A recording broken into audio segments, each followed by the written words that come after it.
Kita tunjukkan bahwa kita benar-benar orang yang ingin merdeka. Lebih baik kita hancur lebur daripada tidak merdeka.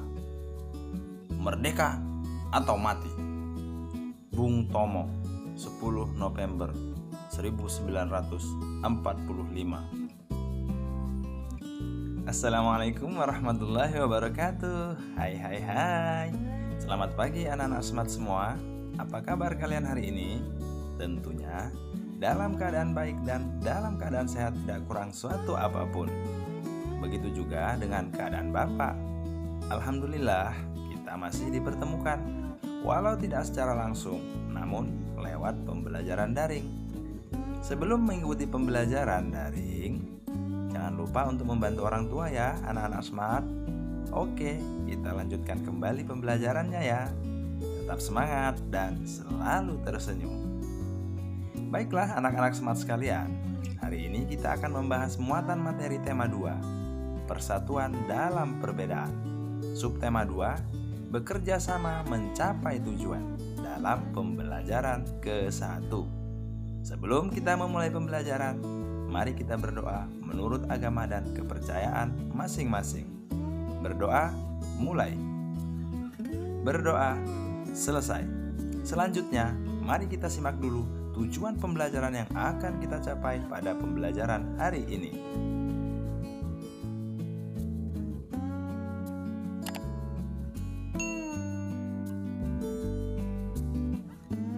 Nah, itulah tujuan pembelajaran yang akan kita capai pada kesempatan kali ini.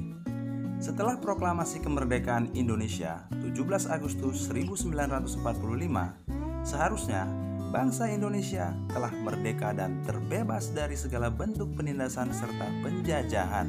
Namun, kenyataannya tidak demikian. Bangsa Indonesia masih perlu berjuang mempertahankan kemerdekaan Indonesia. Mengapa? Karena rakyat Indonesia harus melakukan perjuangan mempertahankan kemerdekaan Indonesia. Setelah proklamasi kemerdekaan Indonesia 17 Agustus 1945, bangsa Indonesia ternyata masih terus berjuang mempertahankan kemerdekaan Indonesia dari gangguan bangsa asing yang datang seperti pemerintahan Belanda. Pasukan Belanda kembali datang ke tanah air. Kedatangan ini disambut dengan berbagai bentuk perlawanan oleh bangsa Indonesia. Sehingga sejak tahun 1945 sampai 1950 telah terjadi berbagai macam pertempuran di berbagai daerah antara pihak Indonesia dengan pihak Belanda yang dibantu oleh pasukan Inggris. Seluruh rakyat Indonesia bersatu bahu-membahu mempertahankan kemerdekaan dan melakukan perlawanan dan pertempuran mengusir penjajah.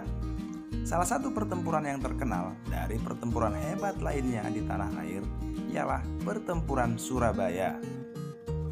Pada tanggal 25 Oktober 1945, tentara sekutu yang dipimpin oleh Brigadir Jenderal Melleby mendarat di kota Surabaya.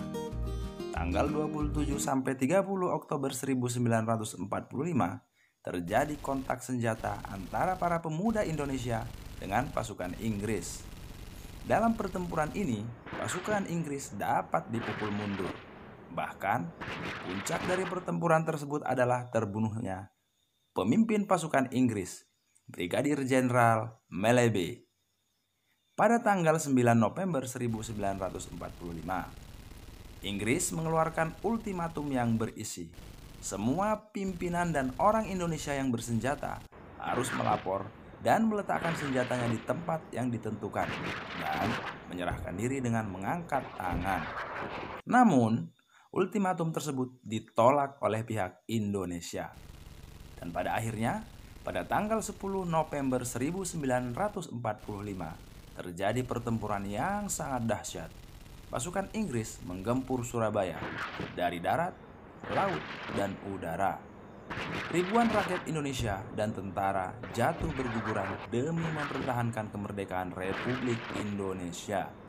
Maka, oleh Presiden Soekarno, peristiwa 10 November diperingati sebagai Hari Pahlawan. Nah, berdasarkan teks di atas, contoh isi peta pikirannya adalah sebagai berikut. Dari contoh isi peta pikiran tersebut dapat dijelaskan aspek kata apa, menanyakan apa peristiwa yang terjadi. Kata mengapa menanyakan mengapa sampai terjadi peristiwa Surabaya.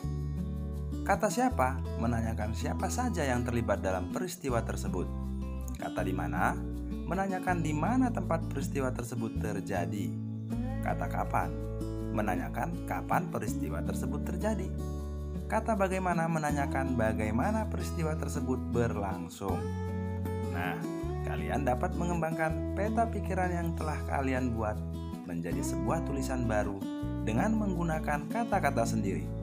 Sebelum menulis, perhatikan dulu ciri-ciri kalimat efektif berikut.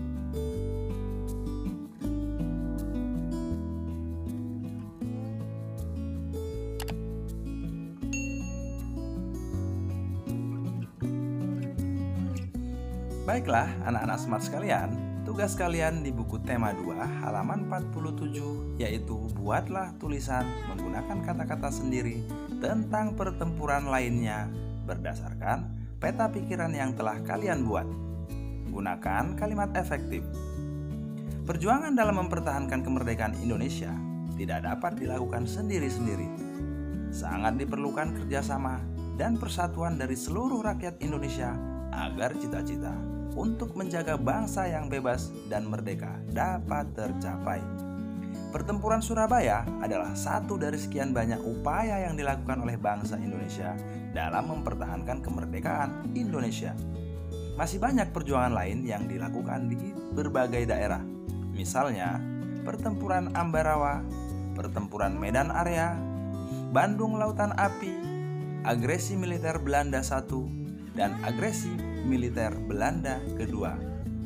Nah, tugas berikutnya ada pada buku tema 2 halaman 46, yaitu baca kembali teks tentang pertempuran Surabaya dan jawab pertanyaan berikut. Apa makna yang dapat kamu petik dari upaya mempertahankan kemerdekaan dalam pertempuran Surabaya? Tahukah kamu bahwa perjuangan dalam mempertahankan kemerdekaan Indonesia dilakukan dengan berbagai strategi yang disesuaikan dengan kondisi daerah masing-masing. Selain itu, persatuan dan kesatuan merupakan hal yang sangat penting dalam mempertahankan kemerdekaan dan keutuhan Negara Kesatuan Republik Indonesia.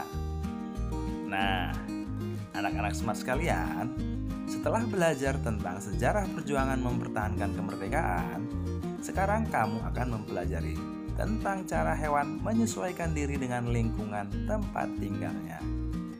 Apakah kamu pernah mengamati ayam, bebek, ikan, dan cecak?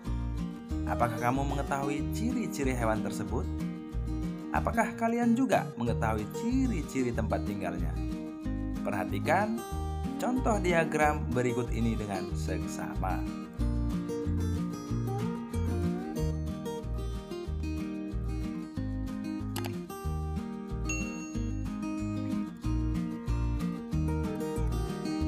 Tuhan menciptakan makhluk hidup dengan segala keunikan dan keistimewaannya, tidak terkecuali hewan. Keunikan dan keistimewaan hewan tersebut kita kenal dengan ciri khusus. Ciri khusus pada hewan tersebut mempunyai hubungan yang erat dengan tempat tinggalnya. Misalnya, ikan memiliki insang untuk bernapas di dalam air. Cecak memiliki perekat pada kakinya untuk dapat menempel di dinding. Dan bebek memiliki selaput pada kakinya agar dapat berenang di air. Pernahkah kamu mengamati bebek berenang di kolam? Mengapa bebek dapat berenang dengan baik? Bebek memiliki ciri khusus yang disesuaikan dengan tempat tinggalnya.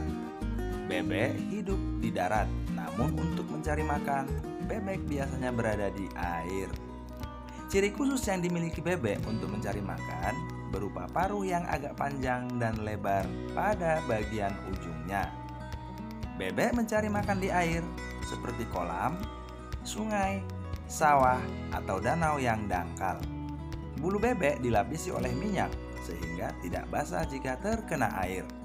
Ketika bebek keluar dari air dan berada di darat, bebek biasanya mengibas-ngibaskan bulunya sehingga air yang menempel di tubuhnya keluar. Selain itu, bebek juga memiliki ciri khusus lainnya, yaitu selaput pada kakinya. Selaput tersebut digunakan untuk berenang. Baiklah anak-anak smart sekalian, tugas berikutnya bagi anak-anak smart adalah amati 3 hewan yang ada di sekitarmu.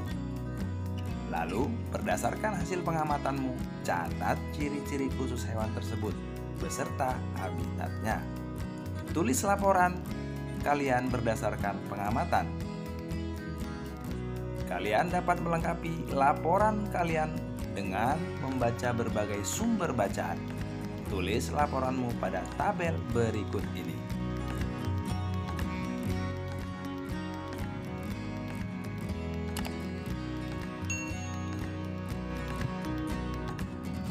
Baiklah anak-anak smart sekalian, hari ini kalian sudah belajar banyak hal tentang mengidentifikasi ciri-ciri kalimat efektif pada teks tentang semangat persatuan.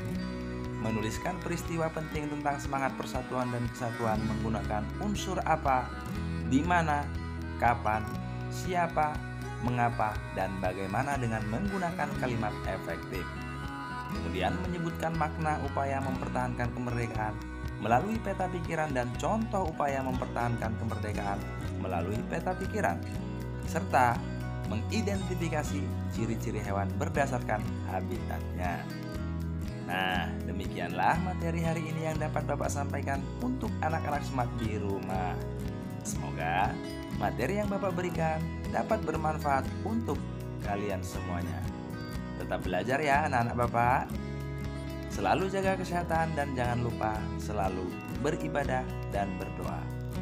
Dan yang utama, patuh dan taatlah selalu terhadap kedua orang tua. Karena ridho orang tua akan membawa kita kepada pintu kesuksesan. Akhir kata, billahi taufik wal hidayah. Wassalamualaikum warahmatullahi wabarakatuh. Hai hai hai.